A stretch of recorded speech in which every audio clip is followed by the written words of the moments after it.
Bonsoir à tous, donc j'aimerais qu'on conclue cette série sur les pains maisonnotes en discutant de quelques cas particuliers et on va commencer par parler de la pizza. Donc la pizza est une pâte qui est garnie de sauce tomate, éventuellement de fromage ou d'autres aliments et donc les éléments avec lesquels on garnit cette pâte-là ne sont pas sucrés. Contrairement aux exemples qu'on donne en général dans le Shulchan Aruch, on parle d'huile, de noix, de sucre et de fruits, ce qui fait de la préparation une sorte de dessert, d'enca sucré. C'est de ça qu'on parle en général quand on parle de pâte à bekisenim. On parle éventuellement d'apéritif. Mais là, ce n'est pas vraiment le cas. Alors, est-ce que quand on parle de garniture sur une pâte, c'est uniquement quelque chose de sucré? C'est uniquement des douceurs, des noix, des fruits, ou bien ça peut s'étendre aussi à de la viande ou à du fromage? Eh bien, cette question-là, elle est discutée par les acharonim, par les poskim qui sont postérieurs au Shulchan Aruch, et ils disent la chose suivante. Alors, d'après le Toré Zahav, le Rav David Halevi Segal, qui est un des principaux commentateurs du Shulchan Aruch, même quand on farcit, quand on garnit la pâte avec quelque chose de salé et avec des aliments comme de la viande ou du fromage, eh bien, cette garniture rend le pain maisonnote. C'est-à-dire, vous prenez de la pâte à pain et vous la fourrez, vous la garnissez de morceaux de viande, la préparation restera maisonnote. Ça restera un encas, ça restera quelque chose qui ne mérite pas la bracha de Hamotzi Lechem Min Haaretz. Donc ça, c'est la position du Toré Zahav. Mais le Magen Avraham lui dit que c'est seulement des garnitures qui sont sucrées qui transforment le pain en dessert. Vous prenez de la pâte à pain, vous la garnissez avec des noix, etc. Les exemples que donne le Shulchan Aruch et la Gemara, là, à ce moment-là, ou plutôt le Shulchan Aruch, les exemples que donnent les décisionnaires, là, quand c'est sucré, quand ce sont des douceurs, là, on peut parler de pain qui devient un dessert, on peut parler de pâte à bekisanim. En revanche, quand vous garnissez la pâte à pain avec de la viande, avec du fromage, avec des aliments qui servent en général de plats de résistance, des protéines qui en font un des éléments essentiels du repas, alors à ce moment-là, le pain reste Hamotzi Lechem Min Haaretz. Donc on a ce débat-là entre la Haronim, la question c'est de savoir comment trancher maintenant. Qu'est-ce qu'on va faire avec justement une pizza qui est garnie de fromage, ou avec des garnitures de viande, etc. Eh bien, d'après le Biur Halacha, la conclusion du Biur Halacha, donc l'auteur du Mishnah Berurah, le Chafetz Chaim, Rav Israël Meir HaKohen, donc ça dépend en fait de la forme de la préparation. Si la préparation est présentée comme un plat de résistance, ce qui est souvent le cas pour une pizza, hein, enfin il y a de tout, enfin si c'est présenté comme un plat de résistance, eh bien à ce moment-là, la préparation sera Hamotzi Lechem Min Haaretz, parce que tout l'esprit de la notion de pâte à bekisanim, c'est qu'on a fait une préparation qui sert d'apéritif, qui sert de dessert.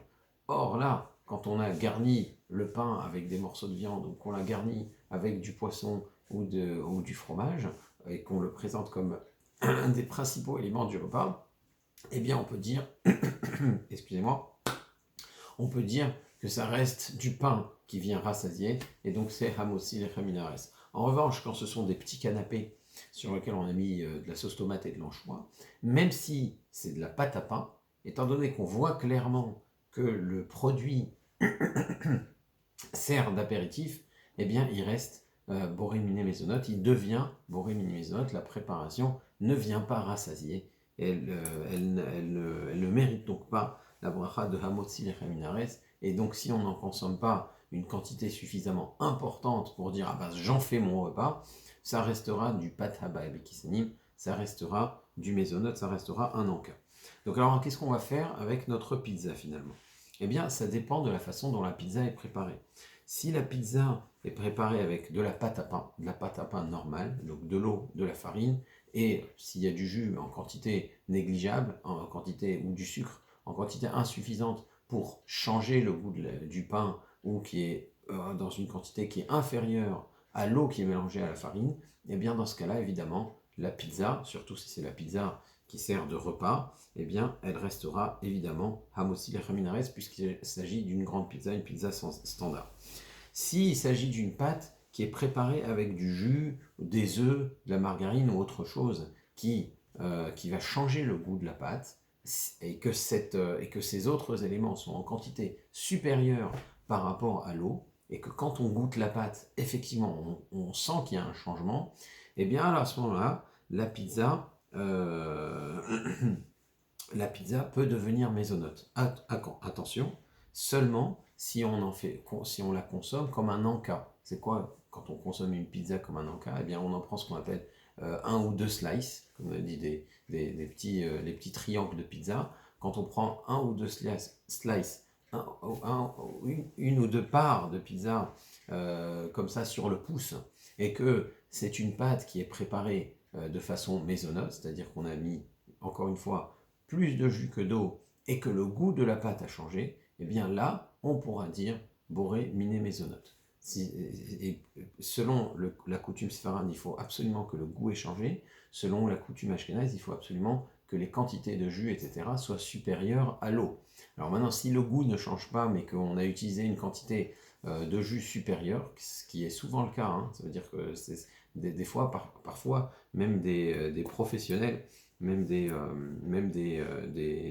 experts auraient du mal à faire la différence entre de la pâte à pizza mozzi et de la pâte à pizza dite maisonnote. Donc s'il n'y a pas de différence gustative, et là c'est un vrai problème de dire boré miné maisonnote sur la pizza. Selon la coutume séfarade, il n'y a même pas de question, c'est évidemment un mozzi. Selon la coutume ashkénaze, si la préparation est différente mais qu'on ne sent pas le goût, normalement ça devrait être un mozzi, même si ceux qui disent quand même maisonnote ont sur quoi s'appuyer. Donc, si le goût ne change pas, eh bien ça reste hamotzi. Et si le goût change, si effectivement on sent que la pâte à pizza est différente, alors ça dépend en réalité de la quantité qu'on en aura consommé. Si c'est une pizza qui fait un repas, je dirais que même si c'est de la pâte à pizza maisonnote, on devrait dire hamotzi lechem haaretz. Alors très souvent, ce qui se passe, c'est que la pizzeria fabrique de la pâte maisonnote et elle prévoit un peu moins de 200 grammes de pâte pour faire une pizza. Donc ce sont des petites pizzas, on va dire. Or, selon la coutume séfarade, surtout, à partir du moment où on n'a pas consommé 230 grammes de pâte à pizza, sans compter la garniture, pour les ashkénazim c'est en comptant la garniture, comme on a vu dans les précédentes vidéos, eh bien, on peut dire boré miné maisonnote. Cependant, le simple fait que très souvent une pizza comme celle-là suffit à constituer un repas, ça paraît être ce qu'on appelle une kvi ou tseuda assez manifeste. C'est assez flagrant qu'on en fait un repas. Alors, j'estime que on devrait, pour ce genre de pizza, quand on consomme une pizza entière, j'estime que c'est légitime de dire hamotzi et le birkat Hamazon de façon assez systématique, y compris quand la pizza est présentée par la pizzeria comme une pizza maisonnote. Si maintenant on en prend la moitié et que ça peut servir d'encas, ça peut être présenté comme un encas, et bien là, il y aurait sur quoi s'appuyer en disant boré mini maisonnote et à la michia vers la kalkala. Mais si on prend une pizza entière, même si la pizza est présentée comme maisonnote, déjà très souvent le goût ne change pas, et en plus on fait manifestement, on en fait son repas, et bien a priori on devrait dire hamotzi et birkat Hamazon. Donc le mieux étant, pour sortir de tout doute, de dire hamotzi sur du véritable pain. Donc voilà pour les pizzas. Bien sûr, quand il s'agit de petites pizzas coupées, on pourra dire boré mini maisonnote, même si c'est de la pâte à pain, vu que la préparation est clairement faite pour servir d'apéritif. Et à ce moment-là, on s'appuierait sur la conclusion du bion halacha.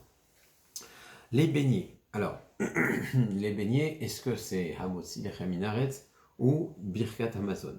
Alors, si on utilise de la pâte à pain, voilà, admettons qu'on utilise de la pâte à pain, donc de la pâte qui est hamotzi lechem haaretz, sans aucun doute. J'ai pris de l'eau et de la farine et très peu d'huile, très peu de sucre pour pouvoir changer le statut de la préparation.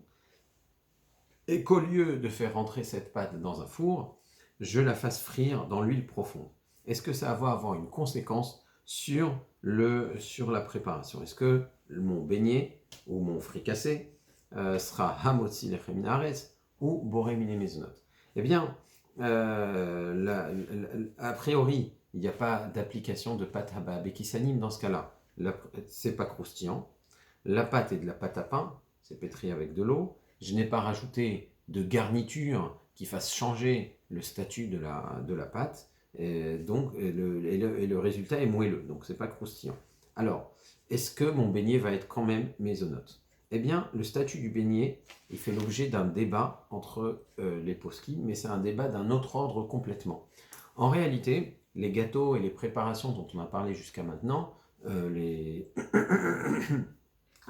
grissini, les crackers,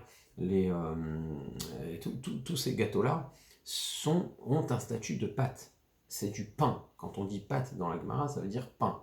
Pain, pâte habab et kesanim, c'est du pain d'apéritif, c'est du pain de dessert. Mais ça reste du pain. Pourquoi? Parce que c'est une pâte qu'on a enfournée, on l'a faite cuite au four. Là maintenant, la préparation est très différente. C'est une pâte, mais on l'a faite frire dans l'huile profonde. La préparation est différente. On ne parlera pas de pâte habab et kesanim, ni même de pâte tout court. C'est pas du pain, c'est peut-être autre chose. En fait, la question qui se pose, c'est est-ce qu'on va regarder le beignet comme du pain, ou est-ce qu'on va le regarder comme quelque chose de complètement différent de ce qu'on appellerait dans la halakha marasé kedera, un ragoût, une préparation en casserole. Et c'est très très différent parce qu'une préparation en casserole ne deviendra jamais hamotzi lechem minaretz, ne sera jamais du pain.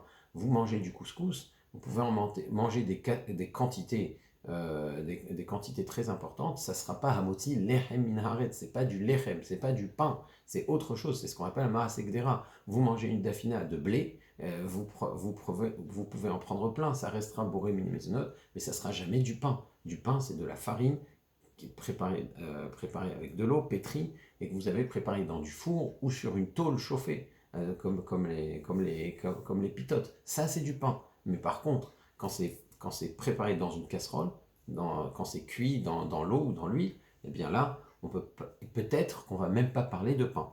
Donc c'est l'objet d'un débat, d'après Rabbeinu Tam, qui est la célèbre de Baalei Tosafot, pour ne pas dire le plus célèbre. Eh bien, on ne fait pas de différence, et d'après lui, le beignet, c'est du pain. Et donc, on devrait dire hamotzi lechem minaretz sur de la pâte à pain qu'on aurait préparée en beignet. Mais l'usage, la coutume répandue, c'est de suivre l'opinion de Maïmonide du Rambam. Et le Rambam pense qu'à partir du moment où ça n'a pas été enfourné, que ça a été cuit différemment, eh bien, la préparation a le statut de Maaseh Kedera, c'est un mésonote. Donc c'est comme la crêpe d'ailleurs, la crêpe restera toujours mésonote. Et donc, et c'est comme les pâtes, c'est comme le couscous. Et donc, on ne dira pas dessus hamotzi lechem minaretz ni birkat Hamazon. Et ce qui est très intéressant, c'est que si on suit la position du Rambam, vous pouvez même fixer votre repas sur des beignets, vous pouvez prendre un repas de fricassé, ça restera Ba'orat Hashem, boré mine mezonot, et à la mirya vers la kalkala. Donc c'est l'opinion du Rambam. Alors, le Shulchan Aruch, il estime qu'on ne devrait pas manger de beignets. Un Yerei Shamaim dit que quelqu'un qui craint le ciel, il ne devrait pas manger de beignets en dehors d'un repas, justement pour ne pas rentrer dans ce débat entre Rabbeinu Tam et le Rambam. Mais l'usage, comme on l'a dit, l'usage le plus répandu, c'est de s'appuyer sur le Rambam et de dire en toutes circonstances, boré mine mezonot et à la mirya vers la kalkala, quand on a mangé du beignet. Donc, ce qui se passe en plus, en général, d'ailleurs, pour on va dire, justifier encore plus le minag, c'est que très souvent, la pâte à beignet, c'est pas de la pâte à pain. Très souvent, la pâte à beignet est sucrée. Donc, il y a un argument de plus pour le rendre mésonote. C'est-à-dire que même si je pense, comme Rabbeinu Tam, qu'un beignet a le statut de pain, eh bien, le fait que la pâte à beignet soit de la pâte sucrée, eh bien, c'est comme de la pâte sucrée que j'ai faite au four, donc c'est comme un gâteau. Donc, dans la mesure où on mange un beignet et que ce n'est pas une Gviout Seuda, j'en fixe pas un repas, alors même selon Rabbeinu Tam, je pourrais dire Boré Mine Mezonot et à la Michia va la Kalkala. C'est seulement si je mange 2 beignets, 3 beignets, où là ça commence à devenir conséquent, ce qui malheureusement est souvent, ça arrive souvent parce qu'on se laisse souvent tenter quand il s'agit de beignets. Mais en tout cas, même si on se laisse tenter qu'on en mange 2 ou 3, on pourra toujours s'appuyer sur l'usage qui est celui de la position du Rambam et que ça reste à ce qu'on appelle un Marase Kedera, et donc Boré Mine Mezonot et à la Michia vers la Kalkala pour les beignets. Alors, il faut faire très attention à ne pas confondre cela avec une pâte qui est cuite à la poêle. Si dans une poêle vous mettez un tout petit peu d'huile pour éviter que la pâte ne colle, comme ça se fait avec les fameux pains marocains de la fin de la fête de Pessah, les mofleta, si vous faites de la mofleta, eh bien un tout petit peu d'huile au fond de la casserole, et eh bien ça c'est du pain, c'est ce qu'on appelle afia. Afia, c'est un statut de pain, c'est comme les pitotes, et donc si la pâte n'est pas sucrée, eh bien ça restera hamotzi lechem haaretz, et si la pâte est sucrée, eh bien c'est boré mini miznot, dans la mesure où on en consomme une petite quantité. Voilà, comme pour tous les gâteaux d'ailleurs. On avait évoqué la dernière fois la façon de rendre du pain maisonnote. Est-ce que du pain peut devenir maisonnote? On avait dit qu'en faisant griller du pain, ça ne conférait pas au pain la bracha de boré mini maisonnote. Le pain reste du pain et on continue à dire hamotzi lechem haaretz sur du pain qui est grillé. Donc maintenant, comment rendre du pain maisonnote? Comment faire que le pain perde son statut de pain et redevienne ce qu'on appelle un maaseh kedera, redevienne un plat comme le couscous, comme les pâtes, etc. Et quel est le statut du pain perdu à ce moment-là? Eh bien, pour que alors comment on prépare du pain perdu? On prend la tranche de pain, la tranche de pain dur, on la trempe dans l'œuf et l'huile, on la fait frire et on la mange avec du sucre. En général, c'est comme ça qu'on fait du pain perdu. On fait une sorte de beignet avec ce pain qui a durci.